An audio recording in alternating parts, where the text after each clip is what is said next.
Alors, de quoi allons-nous parler aujourd'hui?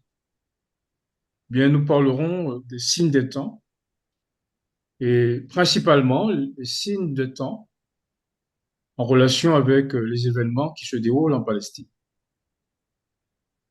et le lien qu'il y a avec le message du troisième ange, la proclamation du troisième ange. Il y a de cela quelques années, certaines nations arabes ont essayé de faire ce qu'on appelle l'alliance abrahamique. Comme on peut le comprendre, il s'agit des fils d'Abraham, des descendants d'Abraham. Ces nations incluaient bien évidemment la Palestine, la Jordanie, le Maroc, l'Arabie saoudite, le Qatar. Et donc, ces pays se sont rapprochés d'Israël. Mais il y a un courant palestinien, le Hamas pour ne pas le nommer, ne voyait pas, je veux dire, d'un bon œil cette alliance-là. Pourquoi? Parce que cela court-circuitait leur désir de récupérer la Palestine, c'est-à-dire non seulement la bande de Gaza, mais aussi la Cisjordanie, avec comme but ultime de récupérer tout le territoire de la Palestine, incluant bien évidemment Israël. Alors, certains pas intéressés ont été faits, si bien qu'on a même pu, dans ce système d'alliance abrahamique, rassembler, enfin rapprocher l'Arabie saoudite et l'Iran. Et comme vous le savez, eh bien que musulmans sont de deux courants différents de l'islam, le chiisme. Et donc, les choses allaient, semble-t-il, assez bien. Le chiisme et le sunnisme, voilà le mot que je cherche. Lorsque le 7 octobre, 7 octobre, oui, eh bien, le Hamas a décidé de attaquer Israël. Et dans cette attaque, on sait comment les choses se sont passées. Il y a eu au moins au bas mot 140 otages qui, malgré les promesses qui sont faites par le Hamas, ne sont pas libérés. On vient d'apprendre cette semaine ben, qu'il y a eu 6 otages qui ont été frappés avec une balle à la nuque. Donc, on comprend pourquoi les Israéliens sont réticents à entrer dans des négociations avant que les otages soient libérés. Et donc, suite à cette situation, eh bien, on a vu le résultat. On a vu le résultat. On a vu que, eh bien, les alliances se sont rompues, les blocs se sont reformés et on essaie, bon an, mal an, d'essayer d'établir une trêve qui ne vient pas. Et là, le monde se demande ce qui adviendra de cette situation. Depuis d'ailleurs 1948, jusqu'à ce jour, eh bien, il n'y a jamais eu de paix entre Israël et les nations arabes. Je veux dire, en général, puisque l'Égypte, la Jordanie entretiennent des relations, mais je veux dire que s'agissant de la Palestine proprement dite, c'est-à-dire la Cisjordanie, je vais lui mettre ma carte, et Israël, eh bien, les choses sont difficiles. De toute manière, on ne peut pas s'attendre à mieux, puisque nous savons que Dieu a décidé, Dieu a montré, selon la parole des prophètes, qu'il y aura un jour une guerre générale. Tout ce qu'on peut souhaiter, c'est que bien, les populations n'en souffrent pas trop. Alors, dans ce concert de belligérants, vous avez le premier drapeau qui est le drapeau du Hamas. dont le chef est mort tout récemment, Ismaël Haniyeh, a été tué par un commando israélien en Iran. C'est lui qui occupe la bande de Gaza et qui gère la bande de Gaza. Et donc ensuite, vous avez le Hezbollah, qui est un bras armé, je veux dire, du Liban, et qui est en relation avec l'Iran. L'Iran dont le drapeau est juste à côté. Et là, vous avez en bas le drapeau de la Palestine, le drapeau de l'étoile de David, le drapeau d'Israël. Je m'arrête là un peu pour l'instant avant de commenter sur la présence de la représentation des trois ans. Alors, lorsqu'on considère la situation d'ailleurs depuis le 7 octobre, ça fait 11 mois donc que les choses se sont passées, jour pour jour, eh bien, il n'est pas question qu'il y ait de paix entre Israël et le Hamas. Alors, bien sûr, il y a des tentatives de paix, mais on joue au chat et à la souris. Et la paix n'est pas, en tout cas, la trêve n'est pas pour demain. Vous avez à côté le drapeau du Hezbollah, pro-iranien, avec son chef Ansala, et qui a tiré récemment 300 et quelques euh, missiles sur Israël. En représailles, disent-ils, du fait qu'Israël ait tué un chef du Hezbollah au sud du Liban. Le Hezbollah se trouve principalement au sud du Liban, puisque cela lui donne un accès au nord de la Palestine, au nord d'Israël. Et donc, de temps à autre, des missiles sont lancés, mais sans qu'il n'y ait véritablement de grands conflits. Alors, vous comprenez bien que cette situation ne peut on ne peut aller vers la paix compte tenu de cette situation. Nous vivons donc des temps solennels, des temps caractérisés par la guerre, le temps dont a parlé notre Sauveur lorsqu'il parlait des événements liés à la fin des temps. Mais il dit aussi que, eh bien, ce ne sera pas encore la fin. Mais notre objectif ce soir, c'est pas de savoir qui a tort, qui a raison ou comment cette guerre va se terminer ou prendre parti pour celui-ci ou celui-là. Notre objectif est de voir pourquoi a-t-on mis, pourquoi j'ai mis, eh bien, les signes représentant le message des trois ans.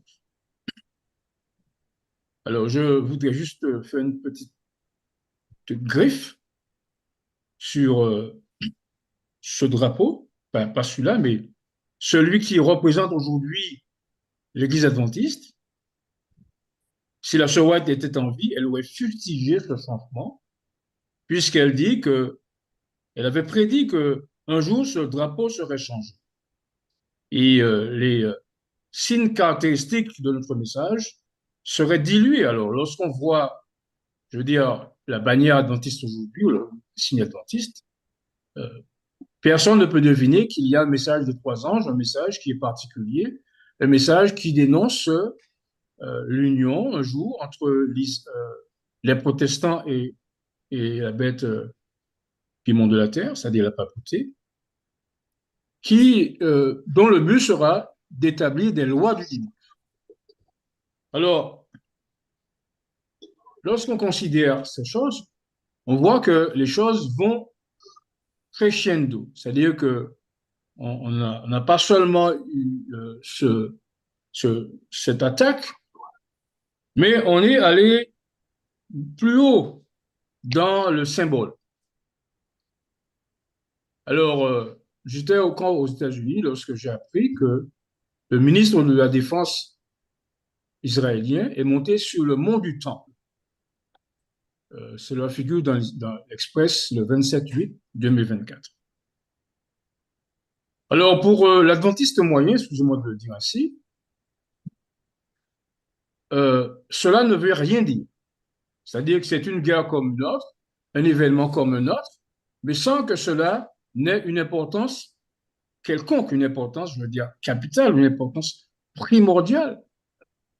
Car nous savons que, selon, en nous basant sur la parole prophétique, ce type d'événement est un événement qui est appelé à mener un conflit, puisque les Arabes, en tout cas les Palestiniens, n'accepteront pas qu'il y ait quelque événement sur le mont du Temple.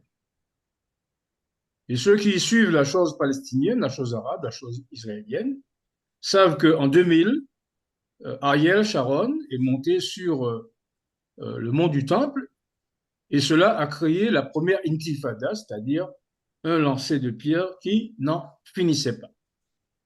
Donc, il faut que, excusez-moi de dire ainsi, il faut que nous sortions de notre ronron, pour ceux qui ne connaissent pas ce message, qui consiste à aller au temple chaque sabbat, à louer Dieu, etc., sans qu'on ne parle de ces événements, ou sans qu'on ne parle des événements qui soient liés à la marque de la bête. Et en sortant de notre ronron, nous verrons qu'il y a un autre événement par le même ministre, apparemment très religieux, qui dit qu'il faut qu'il y ait une synagogue de construite sur l'esplanade des mosquées.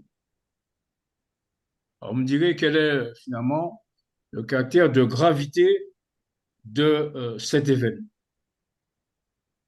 Eh bien, on va encore plus loin, puisque celui qui a remplacé Ismaël Haniyeh, l'ancien responsable politique du Hamas, déclare ceci, nous sommes le 16/8/2024, c'est-à-dire que nous sommes dans des tentatives de création ou d'amener la paix pendant ce conflit. Je vais demander à Daniel de me lire la déclaration du successeur de Ismaël Haniyeh, Hassonoa, c'est lui donc qui est le chef du Hamas maintenant, celui qui a organisé toutes les opérations liées au 7 octobre. Yahya Sinwar, le chef du Hamas, veut libérer Jérusalem des Juifs par Omar Youssef Suleiman. Alors l'idée, c'est en nommant à sa tête la figure la plus extrémiste du mouvement, le Hamas, qui n'a pas participé aux négociations pour une trêve à Doha, signifie qu'il est prêt à aller jusqu'au bout dans cette guerre. C'est donc extrait de l'Express, ça a été publié le 16 août 2024 à 18h02 et donc ça vient de Omar Youssef Soleiman. Tiré de l'extrait Express. Donc vous comprenez, frères et sœurs, qu'en considérant ces événements et en les écoutant à la radio, non pas à la télé, non pas de manière distraite, mais de manière, je dis, consciencieuse, nous réalisons que, en même temps qu'il y a cette montée et cette tentative de création de synagogue sur le mont du Temple, eh bien, nous ne sommes pas prêts de voir la paix. Mais ce qui nous intéresse, comme je l'ai dit tout à l'heure, ce qui nous intéresse, c'est la présence et la relation qu'il y a avec les signes du troisième ange ou la présence du troisième ange dans ce tableau. Comment pouvons-nous comprendre ces choses et devons-nous les comprendre simplement comme un événement comme un autre, mais devons-nous le comprendre comme des événements qui vont nécessairement amener à la proclamation, enfin, au conflit dont parle la parole de Dieu, et comme vous le savez, dans Zacharie 4. Donc, le but de ce soir, c'est de nous mettre à jour et de voir dans quelle mesure, eh bien, les événements sont proches et comment nous pouvons assurer notre élection et notre vocation. D'ailleurs, nous allons faire une étude, je ne sais pas si c'est vendredi prochain ou samedi prochain, qui montrera eh bien, qu'alors que ces événements ont lieu, cette guerre en Palestine aura lieu, eh bien, l'Église de Dieu sera purifiée. Et qui dit purification de l'Église dit émergence des 144 000 et préparation eh bien, en vue des événements liés au grand coup. Alors, vous n'allez pas entendre ça partout, vous n'allez pas entendre, je veux dire, ailleurs qu'ici, car nous sommes de ceux qui croyons à la parole de Dieu, nous sommes de ceux qui croyons aux déclarations des prophètes. Alors, de quoi s'agit-il ici? Vous avez ici une représentation de Jérusalem. Jérusalem divisée. Jésus en avait parlé, il avait dit que Jérusalem serait piétinée par les nations. Alors voilà ce qu'on appelle l'esplanade du temple, je pense que vous voyez, et avec la mosquée d'Al-Aqsa. C'est à cet endroit, eh bien, que était construit le temple. Et là, vous avez juste à côté, nous sommes ici dans Jérusalem-Est. Jérusalem-Est est censé appartenir aux Palestiniens et Jérusalem-Ouest à l'État d'Israël. Vous avez ici donc le dôme du rocher, la mosquée d'Al-Aqsa, et vous avez ici le mur des lamentations qui jouxte justement le temple. Et comme Jésus l'avait dit, eh bien, Jérusalem est divisé en plusieurs parties. Il est foulé aux pieds par les nations. Vous avez ici le quartier musulman, le quartier chrétien et le quartier orthodoxe, c'est-à-dire la religion catholique, je veux dire d'Orient. Et donc, en suivant ces événements, de manière, je veux dire, approfondie et de manière attentive, nous comprenons que un jour ou l'autre, eh bien, la prophétie de Jésus selon laquelle la bonne nouvelle du royaume sera prêchée dans le monde entier pour servir de témoignage à toutes les nations s'accomplira. Et lorsque cette bonne nouvelle du royaume, alors dans toute son acception, pas seulement le retour du Christ, mais ce que Jésus considère comme royaume, d'ailleurs, il a dit, lorsqu'il était sur la terre, lorsqu'il parlait des paraboles, il parlait des paraboles comme étant le royaume des cieux, comme étant représenté de manière diverse, comme le champ, comme le vase qui récupère des poissons, comme le grain de sénévé, comme cet homme qui n'a pas, un homme qui a fait des noces pour son fils. Donc, nous devrions, en tant qu'adventistes, être au cœur de ces événements, les suivre de près et voir finalement comment les choses avancent. Et comme je disais tout à l'heure, quelle relation pouvons-nous faire entre ces événements que nous voyons aujourd'hui et la proximité, non pas du retour de Christ, la proximité eh bien, de la proclamation de l'évangile, du troisième ange, car c'est le dernier message qui sera présenté au monde. Alors, vous comprenez bien que Jésus doit revenir, certes, mais avant qu'il ne revienne, eh bien, il doit y avoir ces événements. Le message du troisième ange doit être prêché, la guerre aura lieu. Bref, tous ces événements doivent se passer. Et c'est pourquoi je dis qu'il faut que nous sortions, excusez-moi de l'expression qui peut être un peu abusive, de notre ronron et de dire que Jésus revient aujourd'hui, il revient demain. Il ne reviendra ni aujourd'hui ni demain, sauf si on meurt, parce que c'est une façon pour nous de voir le retour du Christ, enfin de voir, de le percevoir, bien que mort, je veux dire, savoir que pour nous, c'est la fin, quoi. Parce que les morts ne savent rien. Il faut bien comprendre cela. Et donc, ce qui nous intéresse aujourd'hui est de savoir, eh bien, l'importance du message du troisième ange et la relation qu'il y a avec ces événements, de manière à ce que, eh bien, nous sortions de notre torpeur et que nous comprenions qu'il y a des événements importants, non seulement pour le monde, mais surtout pour l'Église de Dieu, puisque j'ai dit qu'il y aura une purification. Alors, un rappel que va nous faire Daniel sur le message du troisième ange et son objectif. Le plus terrible avertissement jamais adressé à des mortels est celui qui est contenu dans le message du troisième ange. Ce péché est particulièrement odieux puisqu'il attirera sur la tête des transgresseurs la colère de Dieu sans mélange de miséricorde.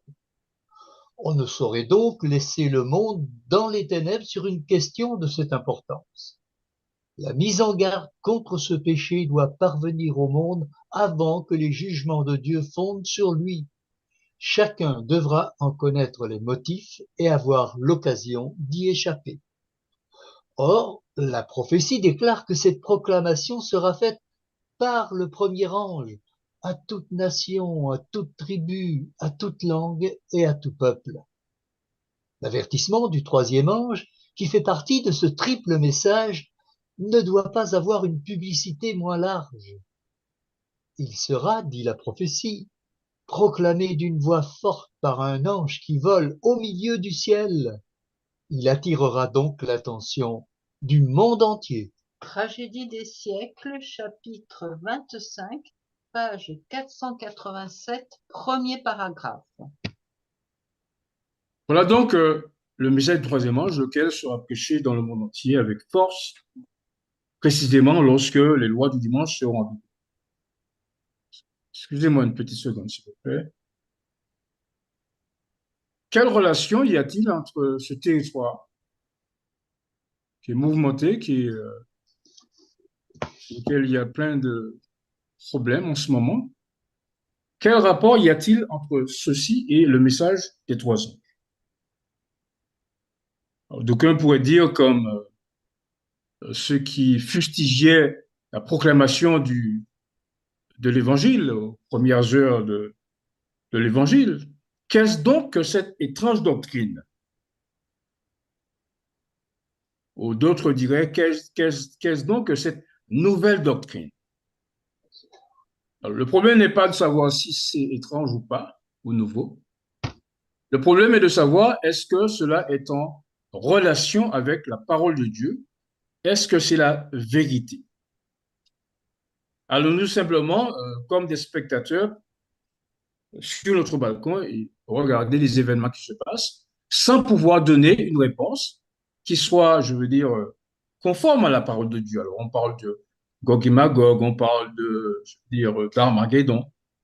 Bon, ce sont des choses que nous allons, je veux dire, mettre de côté d'un revers de parole, puisque ce n'est pas le cas.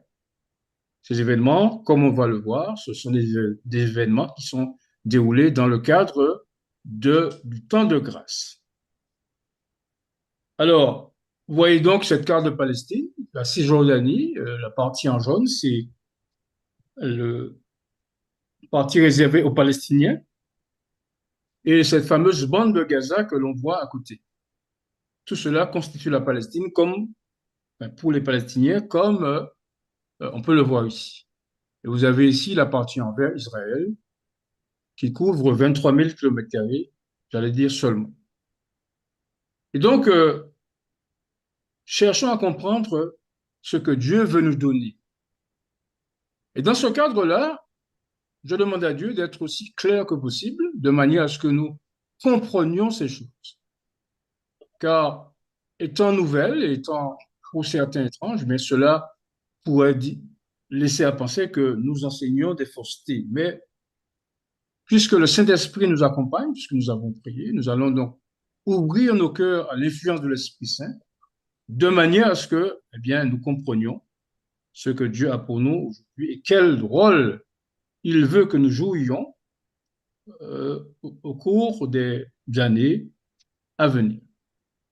Alors, nous allons reprendre une déclaration que nous connaissons bien, que Daniel connaît bien aussi. Alors, Daniel va nous lire cette déclaration. Un message adapté aux besoins du peuple.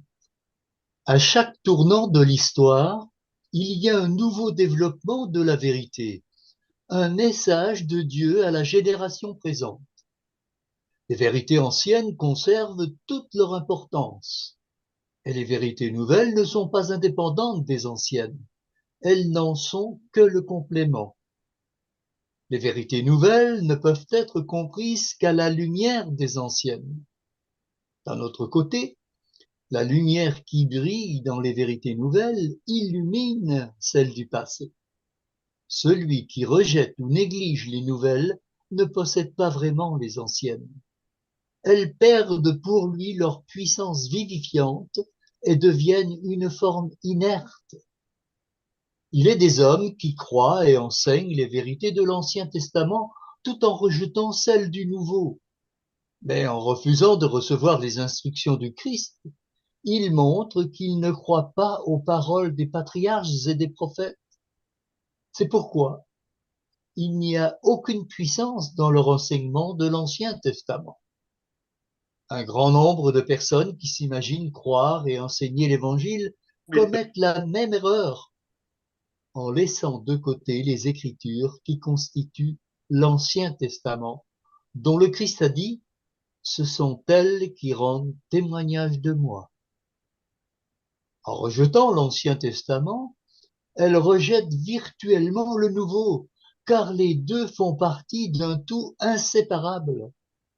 Nul ne peut présenter correctement la loi de Dieu sans l'Évangile, ou réciproquement. La loi, c'est l'Évangile qui prend corps, et l'Évangile, c'est la loi dans toute sa portée. La loi est la racine, la fleur est le fruit parfumé qu'elle porte. C'est l'Évangile. L'Ancien Testament jette un flot de lumière sur le Nouveau, et le Nouveau sur l'Ancien. L'un et l'autre sont la révélation de la gloire divine en Christ et présentent des vérités dont le sens profond se révélera avec une clarté toujours plus grande à quiconque les étudie avec soin. Parabole de Jésus, chapitre intitulé Des choses nouvelles et choses anciennes, de la page 104, troisième paragraphe, à la page 105, quatrième paragraphe. Alors, nous avions coutume de lire la page 104. Il disait qu'à chaque tournant de l'histoire, il y a une révélation nouvelle. Mais mes yeux, certainement par le guide de l'esprit, ont été portés sur cette déclaration qui a son pesant d'or, l'importance de l'Ancien Testament. Et lorsqu'on nous parle de l'importance de l'Ancien Testament, bien nous parlons bien évidemment de l'importance de la parole des prophètes. Alors souvent, nous, en tant qu'adventistes, on nous fait le grief d'être le peuple de l'Ancien Testament, c'est-à-dire le peuple 10 commandements, puisque les 10 commandements se trouvent dans l'Ancien Testament, et bon nombre de choses, finalement, que nous avons héritées du judaïsme. Et donc, on nous fait donc ce grief. Mais quand on considère bien les choses, on réalise que aujourd'hui, pour donner réponse, je veux dire, à ces événements, eh bien, nous sommes obligés de nous pencher sur l'Ancien Testament, quoique le christianisme est dans le Nouveau Testament. Donc, il faut bien comprendre que, selon ces déclarations inspirées, il faut que nous nous penchions sur les écrits de l'Ancien Testament. Et donc, en nous penchant sur l'Ancien Testament, nous verrons que c'est l'Ancien Testament qui va nous révéler la manière dont l'Évangile va se terminer. Ainsi donc, comme dirait Ellen White, page 521, de Conquérant Pacifique, tous les livres de la Bible se résument et s'achèvent dans l'Apocalypse. Alors, quel est l'éclairage que nous rapporte l'Ancien Testament dans le cadre justement de ce conflit qui a lieu en ce moment, qui a cours, et aussi de la manière dont l'Évangile s'achève. Alors, regardons comment, je veux dire, les deux testaments s'accordent et comment il est important de considérer que certains événements dont nous pensons qui sont seulement traités dans le Nouveau Testament sont aussi traités, je veux dire, dans l'Ancien. Ceci donc nous permettant d'affirmer que ce que Dieu a dit d'un côté est vrai, comme de l'autre, et que tous les hommes ont parlé par l'Esprit de Dieu. Alors, nous avons un événement, par exemple, qui est la naissance du Christ, qui est présenté dans Isaïe 9, verset 5 pour l'Ancien Testament, mais qui est aussi parlé donc, dans le Nouveau, lorsqu'il est dit que le dragon se tint devant la femme pour dévorer l'enfant, qui était né, bien évidemment. Le sacrifice du Christ est mentionné dans le livre d'Ésaïe 53, verset 59, mais aussi dans Matthieu 27, 30, 25 à 35. La résurrection de Christ est mentionnée dans le psaume 16, verset 10, lorsque David dit que tu ne permettras pas que ton bien-aimé voie la corruption, mais aussi mentionné dans le livre de Matthieu, chapitre 28, 1 à 7. L'expulsion de Satan du ciel, mentionnée dans Isaïe 14, verset 15, mais aussi dans Apocalypse 12, verset 8.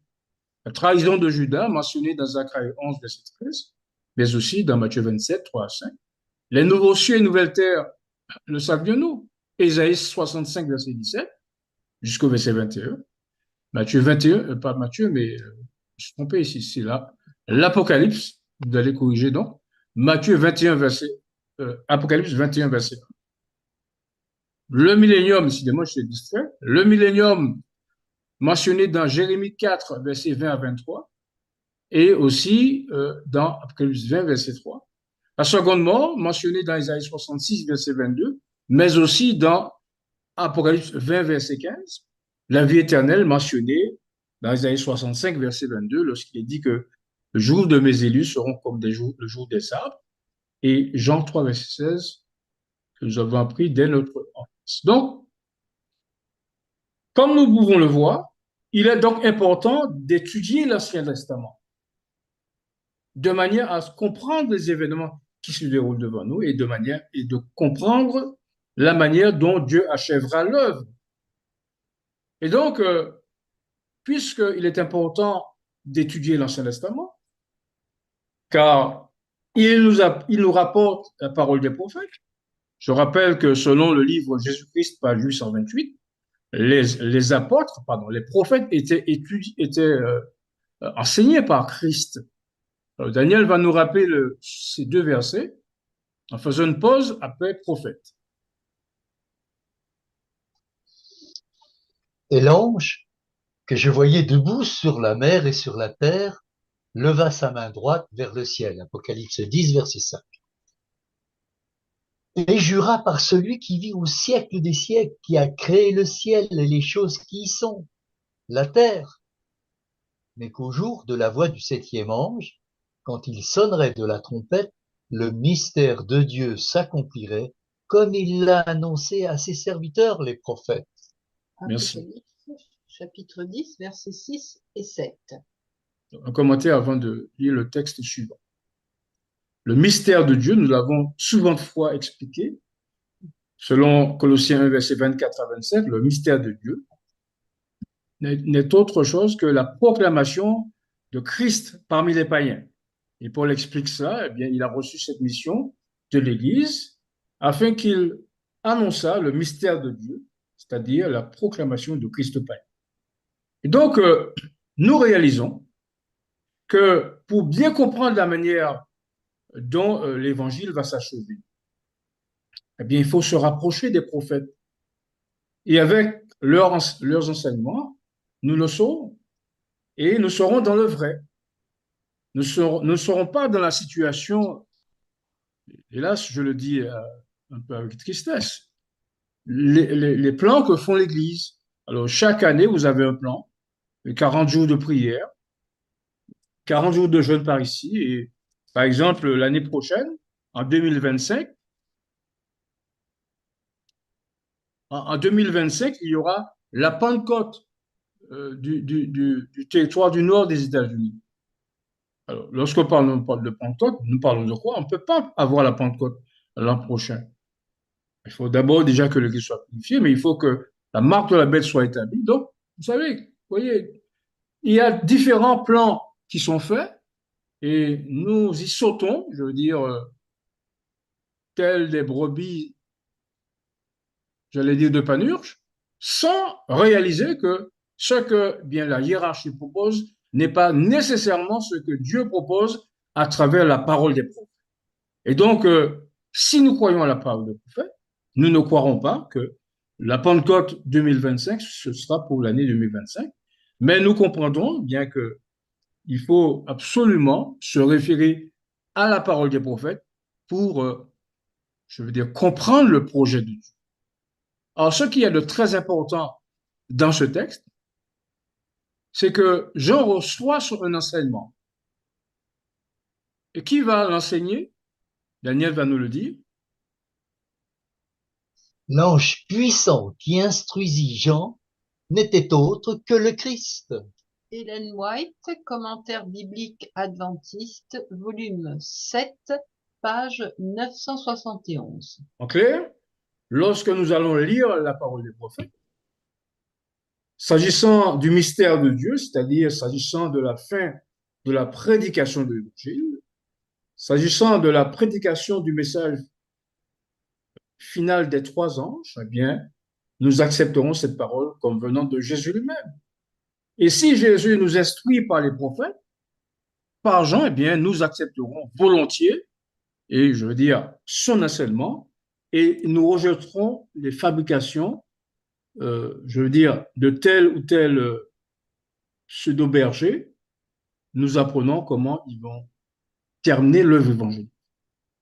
Alors, ceci doit être pour nous comme un clin d'œil pour nous montrer qu'il ne faut pas toujours accepter ce qui vient d'en haut, car, hélas, l'histoire est jalonnée de situations eh bien, où le peuple de Dieu a été fourvoyé, je veux dire, par leurs dirigeants. Ceci, je le dis un peu avec dépit, mais il est important que chacun de nous, car nous n'allons pas, je veux dire, prétexter, si jamais nous perdons la vie éternelle, nous n'allons pas dire, mais c'est ce que m'avait dit le pasteur. Il faut que nous cherchions l'instructeur en chef, c'est-à-dire Jésus-Christ lui-même.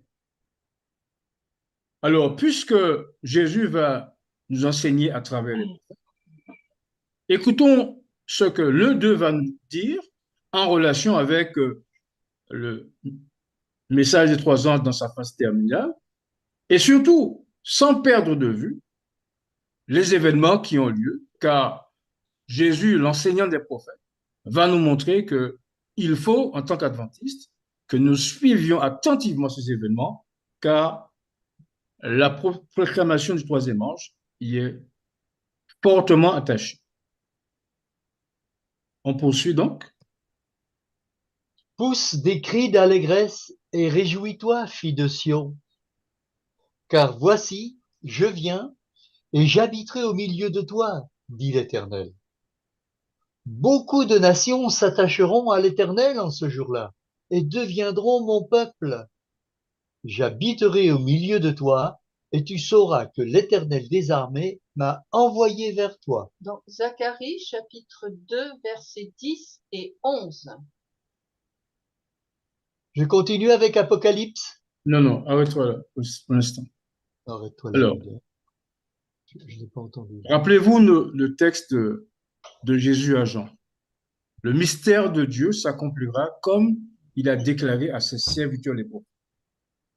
Donc là, nous voyons que l'apôtre, je veux dire, le prophète Zacharie, va nous parler du mystère de Dieu. Alors, qu'est-ce que nous avons ici? Nous avons, eh bien, des conseils qui sont donnés à quelqu'un, la fille de Sion, car Dieu va habiter au milieu d'elle. Et quel est cet habitant de Sion? Quels sont ces habitants de Sion? On va le découvrir à côté tout à l'heure.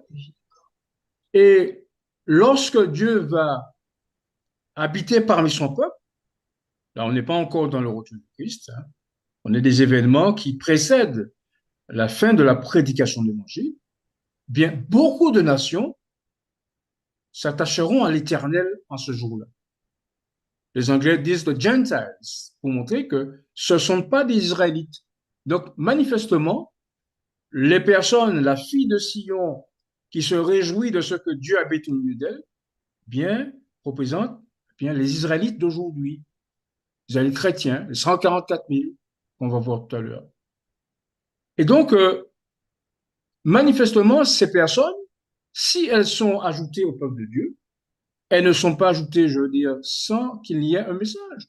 Donc, ces personnes vont recevoir un message et en acceptant ce message, eh bien, elles deviendront partie du peuple de Dieu. Donc, nous sommes manifestement ici dans la proclamation du mystère de Dieu, du mystère de l'évangile de Dieu. Christ en vous, l'espérance de la gloire. Et comme ce message sera prêché par des personnes qui sont sanctifiées, eh bien, en résultat, eh bien, beaucoup de nations s'attacheront à l'Éternel. Voyez comment les choses sont simples chez Dieu, montrer comment le mystère de Dieu s'accomplit, comment la fin de la prédication de l'Évangile arrive. Et là, on voit manifestement qu'on ne serait, contrairement à ce qui est fait aujourd'hui, qu'on ne serait, je veux dire, faire des deux groupes, les 144 000 et la grande foule, un même peuple, puisqu'il y a d'abord la fille de Sion. Et ensuite, il y a beaucoup de nations. Donc, lorsqu'on va vous dire que j'ai entendu les 144 000, puis il a regardé, il a vu la grande foule, faisant, non, ce n'est pas conforme au texte. On voit manifestement, même le plus humble d'entre nous verra que ici, qu'il y ait présenté deux peuples. D'accord? Et puisque tous les livres de la Bible se résument et s'achèvent dans l'Apocalypse, nous aurons cette même projection dans le livre de la Révélation que Daniel va nous lire. Jésus veut nous expliquer la manière dont se fera le royaume des cieux, comment le mystère de Dieu va s'accomplir et où va-t-il s'accomplir pour terminer. Il vient de nous montrer que si nous voulons connaître la manière dont les choses se font, eh bien, il faut se référer au prophète. Et donc, Daniel va nous lire le texte en opposition au texte que nous avons lu. Je regardais, et voici l'agneau se tenait sur la montagne de Sion, et avec lui 144 000 personnes qui avaient son nom et le nom de son père écrit sur leur front. Et j'ai entendu du ciel une autre voix qui disait: Sortez du milieu d'elle, mon peuple, afin que vous ne participiez point à ses péchés et que vous n'ayez point de part à ses fléaux. Très bien. Le mystère de Dieu nous montre quoi? Le mystère de Dieu nous montre de la part des deux prophètes, Jean le révélateur, prophète, et Ésaïe et Zacharie aussi. Donc, deux groupes de personnes. Donc, ne nous laissons pas fourvoyer, car c'est Jésus lui-même qui nous donne, qui nous instruit. Il ne nous a pas dit que Jean a regardé puis il a vu une grande foule. Non, il a dit, voilà, deux groupes de personnes. Et bien évidemment, pour ceux qui diraient que ce n'est pas important, eh bien, s'ils le pensent, eh bien, ils ne feront pas partie de ceux qui, je veux dire, feront partie de ceux qui iront chercher leur frère. Car pourquoi Dieu sauverait un homme d'un chaudron d'huile bouillante, je parle de Jean, lui donnerait une révélation des plus importantes en relation avec la fin du mystère de Dieu et accueillir à bras ouverts eh bien, des gens qui diraient que ce n'est pas important. C'est important. Si nous croyons au message du troisième ange, si nous croyons à la parole de Dieu, eh bien, nous devons être, je veux dire, en accord avec sa parole et non pas, je veux dire, nous abriter derrière des fabrications, des suppositions d'hommes qui se prennent pour des hommes inspirés. Ainsi, voilà donc comment les choses vont se présenter. D'abord, la fille de Sion, qui habite en Sion. Alors, au propre comme figuré, on le verra. Et un groupe de personnes qui vient s'ajouter. Et donc, ces événements, comme vous le voyez, se passent au moment où la femme est assise sur les têtes, puis sur, je veux dire, la bête, montrant qu'elle prendra le contrôle et c'est elle qui va gouverner le monde. C'est elle qui dira dans Apocalypse 18, versets 6 et 7, eh bien, je ne verrai point de deuil, en pensant que son système va durer longtemps. Alors, quel est ce peuple? Est-ce une partie des adventistes ou est-ce les païens qui vont se joindre au peuple de Dieu au moment du grand cri? Et Ellen White nous le rappelle. Deviendront mon peuple. Le 18e chapitre de l'Apocalypse se rapporte au temps où, par suite de la réjection du triple avertissement du 14e chapitre, l'Église sera dans la condition prédite par le second ange, et où le peuple de Dieu resté dans Babylone sera exhorté à en sortir. Ce message est le dernier qui sera jamais donné au monde, et il accomplira sa mission. Quand ceux qui n'ont pas cru à la vérité, mais qui ont pris plaisir à l'injustice, seront abandonnés à une puissance d'égarement et croiront au mensonge, la lumière de la vérité brillera sur ceux qui seront prêts à la recevoir. À ce moment-là, tous les enfants de Dieu demeurés dans Babylone obéiront à l'appel « Sortez du milieu d'elle, mon peuple ». Tragédie des siècles, chapitre 21, page 421, deuxième paragraphe. Vous comprenez bien que ce paragraphe, ainsi que mon peuple de Zacharie 2, verset 11, ne concerne pas les adventistes. Il concerne les personnes qui sont dans Babylone. Moi, je ne suis pas dans Babylone. Toi, tu n'es pas dans Babylone. Elle n'est pas dans Babylone. Nous ne sommes pas dans Babylone. Donc, ce peuple qui s'adjoindra au peuple de Dieu, eh bien, concerne les païens qui entendront l'appel et recevront le message du troisième. N'oublions pas que nous cherchons la relation entre le drapeau, je dis les diapos du début, avec les différents drapeaux représentant les pays en guerre, les belligérants. Et donc, nous voulons savoir pourquoi cette guerre a lieu et qu'est-ce que Dieu a comme objectif, je veux dire, à travers cela, et qu'est-ce qu'il veut que nous fassions, quelle doctrine veut-il que nous acceptions pour être de ceux qui termineront l'œuvre évangélique. Eh bien, voilà qui va nous donner un élément dont parlent les prophètes, dont parle un prophète, le bien-aimé prophète évangélique Ésaïe. Alors voilà ce qu'il dit.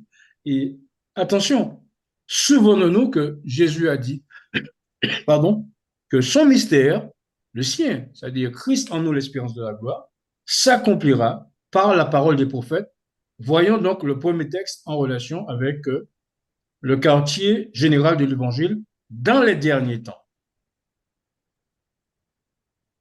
La parole qu'Ésaïe, fils d'Amoz, vit touchant Juda et Jérusalem. Et il arrivera à la fin des jours que la montagne de la maison de l'Éternel sera établie sur le sommet des montagnes et sera élevée au-dessus des collines, et toutes les nations y afflueront. Et beaucoup de peuples iront et diront, venez et montons à la montagne de l'Éternel, à la maison du Dieu de Jacob, et il nous instruira de ses voies, et nous marcherons dans ses sentiers. Car de Sion sortira la loi, et de Jérusalem la parole de l'Éternel. Ésaïe chapitre 2, verset 1er au verset 3, en version Darby. Il est indéniable que nous avons ici une représentation du grand cri. Jérusalem, symbole de l'Église de Dieu, eh bien, sera fondée sur le sommet des montagnes, c'est-à-dire que le peuple de Dieu sera à ce point tellement spirituellement élevé, eh bien qu'il transcendra et qu'il illuminera de la gloire de Dieu le message du troisième ange. Et là encore, on voit qu'il y a beaucoup de nations. Mais ce qui nous intéresse, c'est la partie en surbrillance à la fin du livre. Car de Sion sortira la loi et de Jérusalem la parole de l'Éternel. Nous voulons savoir si nous devons prendre ce membre de phrase comme quelque chose de spirituel. Sion, nous le savons, est le symbole de l'Église de Dieu. Mais nous voulons savoir s'il s'agit bien d'une Sion spirituelle, ce qui est le cas, mais aussi d'une Sion, je veux dire, géographique. Et je rappellerai que Sion se trouve en terre de Palestine, la montagne de Sion se trouve en terre de Palestine. Donc, il faut que nous comprenions cela de manière à ce que nous fassions une relation, que nous trouvions une relation entre bien le conflit qui a là, qui a lieu, et finalement la Sion. Car si c'est le cas, j'emploie le conditionnel aujourd'hui, maintenant, mais dans le texte suivant, on va employer, je veux dire, le réel. Si c'est le cas, eh bien, il est indispensable que euh, la terre de Palestine soit débarrassée, que Dieu produise ce qu'il a fait, c'est-à-dire qu'il libère cette terre de manière à ce que, eh bien, Sion soit le quartier général de l'Évangile. Et puisque Jésus, en expliquant sa mort, il a utilisé la parole de tous les prophètes, pas seulement d'un prophète, les enfants d'Emmaüs marchaient avec lui, il va, dans un autre texte, des prophètes, attention, rappelez-vous que Jésus lui-même demande d'écouter la parole des prophètes. Il va nous donner des éléments qui nous permettront eh bien, de sortir de la spiritualisation du concept Sion à un lieu géographique. Voilà ce qu'il dit dans le prophète Michée. Le mention dans les derniers jours. C'est pourquoi, à cause de vous, Sion sera labouré comme un champ, et Jérusalem sera des monceaux de pierre, et la montagne de la maison, les lieux hauts d'une forêt. Michée, chapitre 3, verset 12, en version Darby. Il ne fait aucun doute que Sion, ici, c'est un lieu géographique. Et bien évidemment, nous pensons à la première destruction qui eut lieu en 589 avec Nebuchadnezzar lorsqu'il envahit Juda, territoire d'Israël. Et cette deuxième destruction qui eut lieu en 70 lorsque le temple fut labouré, et donc dont nous avons vu tout à l'heure les vestiges avec la partie de l'esplanade des mosquées. Ainsi donc, frères et sœurs, pour reprendre une parole de la sœur White inspirée n'en déplaise à certains, eh bien que page 649 du livre Tragédie des siècles, là où il n'y a ni symbole, ni figure, il faut donner aux mots leur sens le plus évident. Et quand je dis ça avec, je veux dire, solennité. Car ceux qui pensent qu'il s'agit ici de, je veux dire, d'un symbole, eh bien, l'apprendront à leur dépens lorsque Dieu va purifier son Église.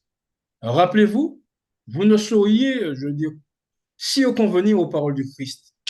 Ce sont les prophètes enseignés par Jésus qui nous disent que, eh bien, voilà la manière dont les choses se feront dans les derniers jours. Et là, nous avons ici, maintenant, la réplique de ce que disait Ésaïe dans Ésaïe 2, versets 2 à 4. Et il arrivera, à la fin des jours, que la montagne de la maison de l'Éternel sera établie sur le sommet des montagnes et sera élevée au-dessus des collines, et les peuples y afflueront.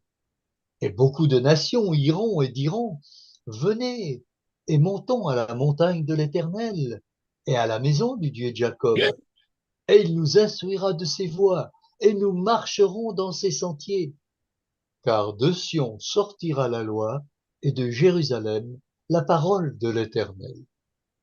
Et il jugera au milieu de beaucoup de peuples, et prononcera le droit à de fortes nations jusqu'au loin, et de leurs épées ils forgeront des socs, et de leurs lances des serpents. Une nation ne lèvera pas l'épée contre une autre nation, et on n'apprendra plus la guerre. Et ils s'assiéront chacun sous sa vigne et sous son figuier, et il n'y aura personne qui les effraie, car la bouche de l'Éternel des armées a parlé. Michée, chapitre 4, versets 1 à 4, en version Darby. Frères et sœurs, je le dis avec beaucoup de solennité. Vous savez, les événements se déroulent devant nous et ils vont s'accomplir.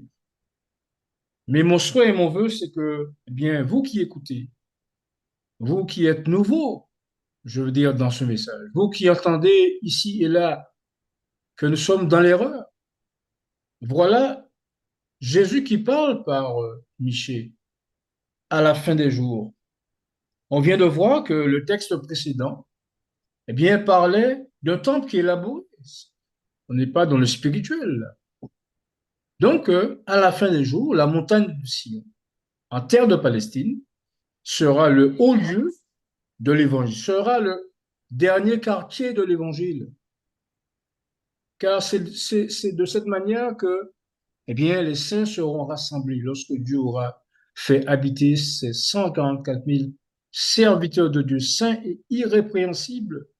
Et pour montrer qu'il s'agit bien du réel, pas du spirituel, et ils s'assieront chacun sous sa vigne et sous son figuier. Et personne ne les effraiera car la bouche de l'Éternel. Amen. Oui, frères et sœurs. La bouche de l'Éternel dit que si Edgar Bolo est sincère et fidèle, il aura sa vigne et son figuier et il invitera qui voudra. Il y a quelqu'un en particulier qui voudra bien manger des figues, certainement bio, et du figuier. Donc, ces événements qui se déroulent aujourd'hui en terre de Palestine doivent interpeller la parole de Dieu. Les hommes, les femmes que nous sommes, qui cherchons la parole de Dieu. Et tant que Dieu me donnera la force, eh bien, je vais prêcher ce message, car c'est le message de la vérité, c'est le message de Jésus-Christ, le premier, le plus grand pédagogue, celui qui nous enseigne sa parole. Ainsi donc, frères et sœurs, ce ne sera plus la conférence générale qui sera le quartier général de l'Évangile à cette époque. Et d'ailleurs, lorsqu'on y pense, on se dit, mais comment les États-Unis, je veux dire, futurs potentats, je veux dire politiques et religieux, acceptera qu'il y a, c'est moi l'expression, à son nez et à sa barbe, une conférence générale adventiste qui veut prêcher le sabbat alors que lui, il veut imposer le dimanche. Non, cela ne se pourra. Et c'est pour cette raison que Dieu doit trouver un quartier général sécurisé, le Mont-Sillon, lieu à partir duquel, eh bien, résonnera le message du troisième ange, ainsi que le message de l'autre ange, le message d'Apocalypse 18. Cette vérité transcende toutes les autres vérités, car si vous n'avez pas un lieu sécurisé, si vous n'avez pas une protection assurée de manière particulière, nous ne pourrons pas prêcher l'évangile. Et sinon, Dieu nous lance un appel solennel à nous autres pour nous montrer que nous avons bu assez de breuvages frelatés, nous avons bu assez de lait, nous avons assez ronronné, et nous devons aujourd'hui passer à un autre stade, le stade de l'acceptation de cette vérité, le stade de l'appropriation de cette vérité, afin que cette vérité puisse faire son œuvre en nous et que le moment venu, eh bien, nous fassions partie des derniers serviteurs de Dieu, les 144 000, les derniers évangélistes. Et puisque nous parlons de la terre, eh bien voilà encore ce que Dieu va confirmer. Et nous laissons notre frère Daniel nous lire ce texte pour confirmer que nous sommes bien dans le réel, dans la terre et non pas dans le spirituel uniquement. Il choisira sa part dans la terre sainte. Exulte et réjouis-toi, fille de Sion, car voici, je viens et je demeurerai au milieu de toi, dit l'Éternel. Et beaucoup de nations se joindront à l'Éternel en ce jour-là. Elles me seront pour peuple, et je demeurerai au milieu de toi, et tu sauras que l'Éternel des armées m'a envoyé à toi. Et l'Éternel possédera Juda comme sa part sur la terre sainte, Amen. et il choisira encore Jérusalem. Zacharie, chapitre 2, versets 10 à 12, en version Darby. Oui, si nous acceptons ce message? Bien, lorsque nous serons dans le pays, nous allons exulter car nous penserons aux railleries, aux colibets dont nous avons été victimes lorsque nous péchons ce message. Et nous nous verrons comme des privilégiés. Mais aussi, nous allons nous considérer comme les ministres de Jéhovah lorsque nous allons aller porter ce message à notre peuple, aux peuples qui sont dans, pas l'Odyssée, mais Babylone. Et quand ces événements auront lieu, eh bien, nous nous souviendrons de cela et nous allons faire des gens joyeux, des gens qui vont nous rejoindre dans un endroit sûr où personne, pour reprendre l'expression de Miché, où personne ne nous troublera. Et notez-le bien, frères et sœurs, au verset 12. L'Éternel possédera Juda comme sa part sur la terre sainte ou dans la terre sainte, et il choisira encore Jérusalem.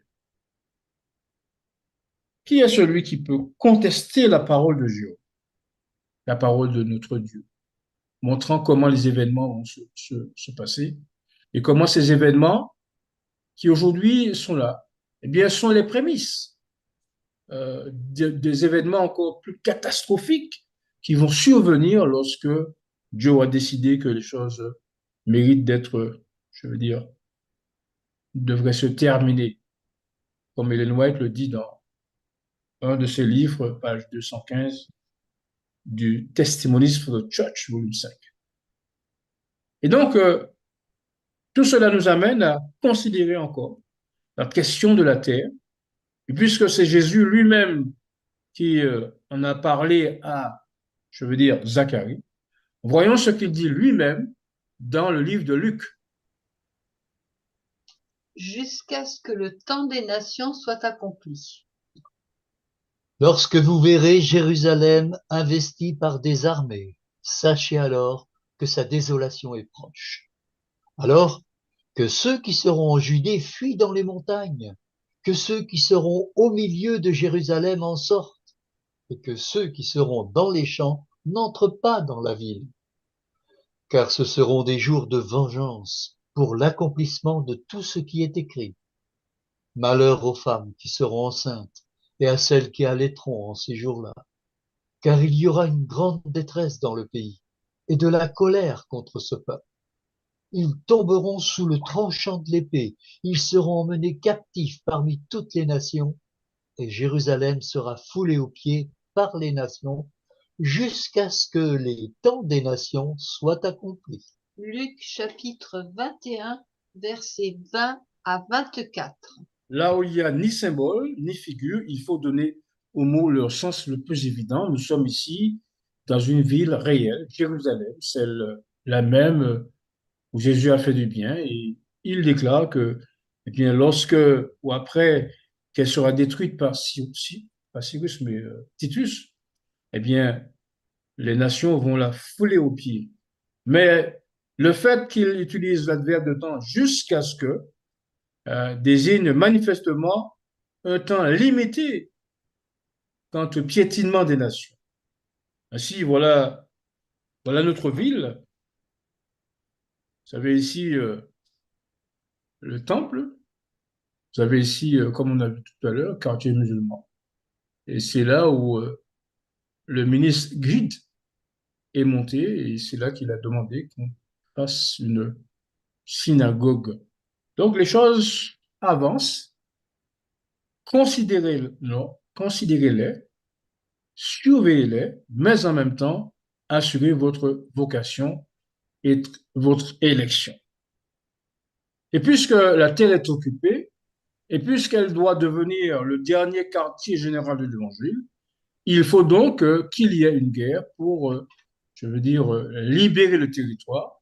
Et voilà ce qu'il est dit à propos de cette guerre qui devra libérer le territoire de manière à ce que, après cela, eh bien, elle puisse devenir, comme nous l'avons lu à la fois dans le livre, je veux dire, d'Ésaïe et de Zacharie, la Terre sainte, qu'elle devienne le quartier général de Debouche. Daniel? La plus grande de toutes les guerres. Oracle, parole de l'Éternel sur Israël. Ainsi parle l'Éternel qui a étendu les cieux et fondé la terre, et qui a formé l'esprit de l'homme au-dedans de lui. Voici, je ferai de Jérusalem une coupe d'étourdissement pour tous les peuples d'alentour, et aussi pour Juda dans le siège de Jérusalem. En ce jour-là, je ferai de Jérusalem une pierre pesante pour tous les peuples. Tous ceux qui la soulèveront seront meurtris, et toutes les nations de la terre s'assembleront contre elle. En ce jour-là, dit l'Éternel, je frapperai d'étourdissement tous les chevaux, et de délire ceux qui les monteront. Mais j'aurai les yeux ouverts sur la maison de Juda, quand je frapperai d'aveuglement tous les chevaux des peuples. Zacharie chapitre 12, versets 1 à 4. Pour affirmer que c'est bien lui, le Dieu créateur, qui parle, il mentionne, eh bien, c'est au fait, celui qui a étendu les cieux et fondé la terre et qui a formé l'esprit de l'homme au-dedans de lui. C'est celui-là qui va prédire cette guerre qui n'a pas eu encore lieu, car il s'agira d'une guerre mondiale concernant Jérusalem, mais aussi les peuples d'alentour. Les alentours, ça veut dire quoi? Cela veut dire que c'est géographique, ce n'est pas des alentours spirituels. De toute manière, cela n'a pas de sens. Là où il n'y a pas ni symbole, ni figure, il faut donner aux mots leur sens le plus évident. Et remarquez bien que pendant cette guerre, Dieu aura les yeux fixés sur la maison de Juda. Donc, en clair, ce sera peut-être l'objet d'un approfondissement. Eh bien, l'église de Juda, ici représentée par la maison de Juda, sera purifiée. Et lorsqu'elle sera purifiée, Zacharie 12, verset 8, eh bien, elle sera comme l'ange de l'Éternel devant eux. Donc, ces événements, eh bien, sont en formation, in the making, comme disent les Anglais. Et là, nous voyons que les prémices de ce conflit sont en train de nous interpeller. Et frères et sœurs, pendant que je faisais l'étude, il y a ce texte me revenait sans cesse à la mémoire. Il y a un autre texte que je vais utiliser la prochaine fois. Qu'est-ce que Jésus disait face à, je veux dire, à l'incurie des pharisiens, face à leur incrédulité, malgré bien qu'ils vissent devant eux la puissance de Dieu par le biais des miracles que faisait Jésus-Christ de Nazareth. Et un jour, pour le piéger, il vint leur poser une question. Daniel? Vous ne pouvez discerner les signes des temps. Les pharisiens et les sadducéens abordèrent Jésus et pour l'éprouver, lui demandèrent de leur faire voir un signe venant du ciel. Jésus leur répondit, le soir, vous dites, il fera beau, car le ciel est rouge, et le matin, il y aura de l'orage aujourd'hui, car le ciel est d'un rouge sombre. Vous savez discerner l'aspect du ciel, et vous ne pouvez discerner les signes des temps. Matthieu chapitre 16, versets 1 à 3. Allons-nous demander un signe à Dieu, lui demandant de nous expliquer ce qui se passe là-bas? Comment au départ, il y a eu l'alliance abrahamique regroupant tous les enfants d'Abraham, c'est-à-dire juifs et arabes, afin de faire la paix dans la terre de Palestine? Allons-nous lui demander, mais pourquoi le Hamas a-t-il frappé Israël? Allons-nous lui demander, est-ce que véritablement il y aura un conflit généralisé en terre de Palestine, non seulement dans la région, mais aussi dans le monde entier, car le Seigneur prédit une guerre mondiale? Et qu'est-ce qu'il nous répondra? Il nous répondra, eh bien écoutez, c'est simple. Le mystère, mon mystère, s'accomplira comme il est écrit dans la parole des prophètes. Et il nous dira, bien, ô disciples de France, dépourvus de sens, pourquoi êtes-vous si lents à croire à la parole des prophètes? Eh bien, puissions-nous, frères et sœurs, ne pas être parmi ceux-là et accepter la parole de Dieu, l'approfondir et comprendre que Dieu a un plan qui n'est pas le nôtre, un plan qui dépasse nos pensées, qui dépasse nos voix, mais auquel nous devons, je veux dire, adhérer si nous voulons faire partie de ceux qui voudront être sauvés en ce qui a trait aux vivants dans la maison de Dieu. Et voilà, je veux dire, l'admonestation, voilà le conseil qui nous est donné ici dans Testimony to Ministers, pages 109 et 110. Étudier pour notre compte. Nous devons étudier la vérité par nous-mêmes et ne pas compter sur les autres pour qu'ils pensent à notre place. Quelle que soit la position occupée par un homme, nul ne saurait nous servir de critère. Nous devons nous concerter et nous soumettre les uns aux autres. Mais en même temps, nous devons exercer la capacité que Dieu nous a donnée d'apprendre ce qu'est la vérité. Chacun d'entre nous doit se tourner vers Dieu pour être éclairé par la lumière divine. Nous devons individuellement développer un caractère qui résistera à l'épreuve du jour de Dieu. Nous ne saurions nous enfermer dans nos idées et penser que personne ne devrait interférer avec nos opinions. Testimonies to Ministers, pages 109 et 110. Plaise à Dieu, frères et sœurs, que nous mettions à profit ce texte et que nous laissions éclairer par l'Esprit de Dieu afin de pouvoir décider d'après le poids des évidences, the weight of evidence. Eh bien, frères et sœurs, si nous acceptons le poids des évidences, nous verrons qu'il y a beaucoup de choses à apprendre, mais qu'il y a beaucoup de choses à les apprendre. Et je ne suis pas ainsi certain qui voudrait casser les piliers que Dieu nous a donnés par sa servante, car il y en a qui le font. Mais je voudrais vous apprendre, je veux dire, conseiller de désapprendre pour réapprendre la vérité telle qu'elle est en Jésus, car souvent, eh bien, nous considérons des choses comme vérité acquise, et dont l'Esprit de Dieu enseigne que ce n'est pas la vérité. Et je vais relire cette phrase. Chacun d'entre nous va se tourner vers Dieu pour être éclairé par la lumière divine. C'est ma prière pour vous et moi. Amen. Amen, Amen, amen. amen.